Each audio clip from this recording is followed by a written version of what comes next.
ఆషాఢ మాసం వచ్చిందంటేనే తెలంగాణలో బోనాల పండగ వాతావరణం మొదలవుతుంది. మరి బోనాల పండగ చరిత్ర, బోనాల విశిష్టత ఈ వీడియోలో మనం తెలుసుకుందాం. నమస్కారం, హిందూ మార్గం ఛానల్ కు స్వాగతం. బోనాలు అనేది తెలంగాణ రాష్ట్రంలోని ప్రముఖ హిందూ పండుగ.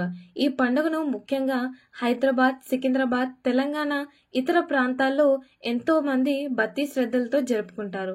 బోనం అంటే భోజనం లేదా నైవేద్యం అనే అర్థం వస్తుంది. బోనం ఎలా తయారు చేసుకోవాలో తెలుసుకుందాం. బోనం తయారీ విధానం చాలా సులభం.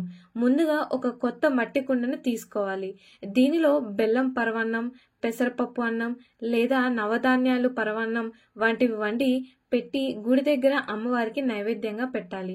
బోనాల పండుగ చరిత్రను పరిశీలిస్తే ఇది కనీసం 1000 సంవత్సరాల నాటిది.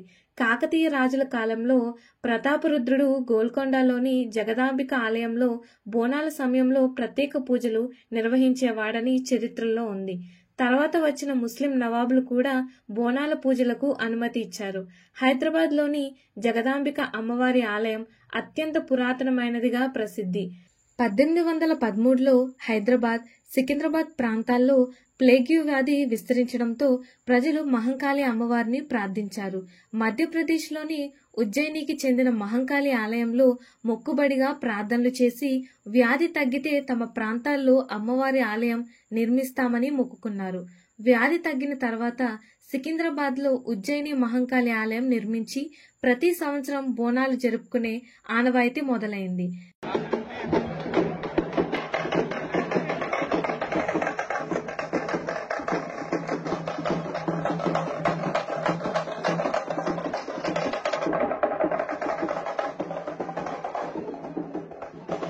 బోనాల పండుగలో పోతురాజు పాత్ర ప్రత్యేకమైనది.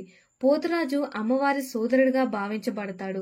అతడు ఒంటిపై పసుపు, నుదుటిపై కుంకుమ, ఎర్ర ధోతి ధరించి డప్పు మేళంతో ముందుగా ఊరేగింపులో నడుస్తూ ఆడతాడు. పోతురాజు భక్తి సమూహానికి రక్షకుడిగా, పూజ కార్యక్రమాలకు ఆరంభకుడిగా ఉంటాడు.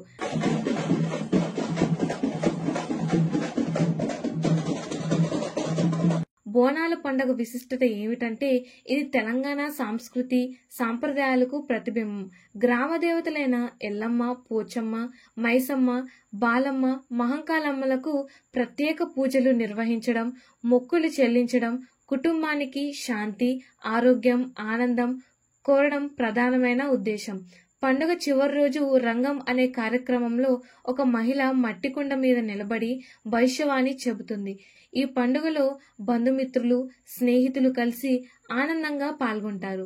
మహిళలు పట్టు చీరలు, పూలమాలలు ధరించి రంగురంగుల గాజులు వేసుకుని పసుపు కుంకుమతో అలంకరించుకుంటారు. ఊరేగింపులో డప్పు చప్పుళ్ళు, పోతరాజు నృత్యం, బోనాలు కుండలు, తొట్టెలతో పండుగకు ప్రత్యేక ఆకర్షణగా నిలుస్తాయి. మీరు ఈ బోనాల పండుగను ఎలా జరుపుకుంటారో కమెంట్ సెక్షన్ లో షేర్ చేయండి. మరియు ఇలాంటి మరిన్ని ఇన్ఫర్మేటివ్ వీడియోస్ కోసం మా ఛానల్ ని సబ్స్క్రైబ్ చేయండి.